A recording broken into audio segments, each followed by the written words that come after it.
बिगड़े बेटे का इलाज कराओ, शादी नहीं। भाग 1। एकता दुल्हन के जोड़े में सजी सकुचाई सी अपने पति ललित का इंतजार कर रही थी।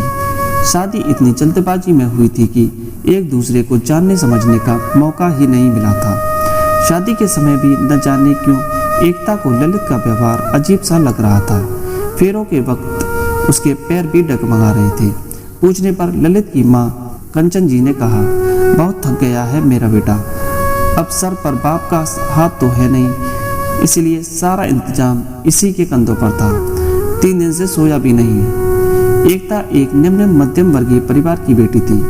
जब अपने से ऊंचे घराने का रिश्ता खुद चलकर आया, वो भी बिना दहेज की मांग के, तो एक गरीब पिता के सर का बोझ ही हल्का हो गया था। ऊपर से लड़के की माँ के मीठे बोल एकता के परिवार वालों को इतने भाए कि अपनी बेटी की किस्मत पर उन्हें नाज होने लगा।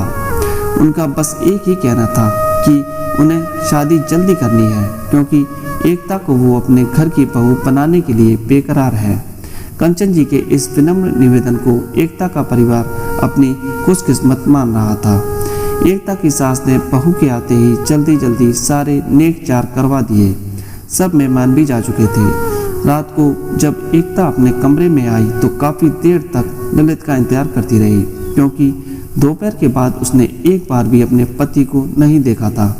काफ़ी देर बाद ललित आया और बिना कुछ बोले ही बिस्तर पर लुढ़क गया, जैसे बहुत नशे में था।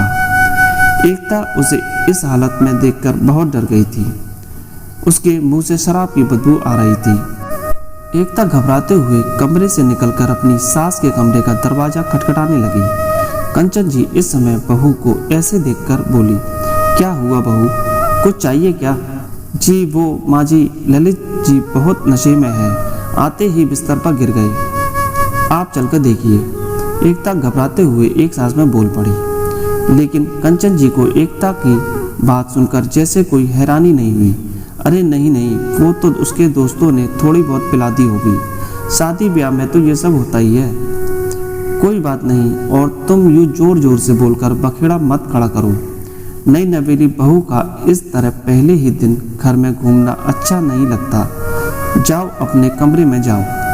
सास की बात सुनकर एकता सन्न रह गई, लेकिन इस वक्त और कुछ ना बोलते हुए वो चुपचाप कमरे में जाकर सोफे पर बैठ गई। लेकिन नींद उसकी आंखों से कोसों दूर थी। मन का झंझावात शांति ही नहीं हो रहा था। सुबह एकता नहा धोकर तैयार हो गई, लेकिन ललित अभी तक बेसुध पड़ा था।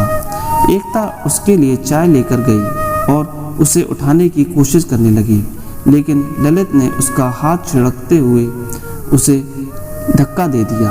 2-3 दिन हो गए थे, लेकिन ललित का व्यवहार एकता की समझ में नहीं आ रहा था। सारा दिन घर पर पड़ा रहता था, ना कोई काम करता था, ना ही ढंग से बात ही करता था। हर रात नशे में चूर देर रात तक घर आता था। एकता कंचन जी से कुछ कहती तो कंचन जी कह देती, अरे अभी वो थका हुआ है, उसे आराम करने दे। एकता असमंजस में थी, भला ये कैसे खाना है? शादी तो उसकी भी हुई है, लेकिन वो तो सुचारू रूप से सारे काम कर रही थी। आगे की कहानी भाग 2 में। धन्यवाद।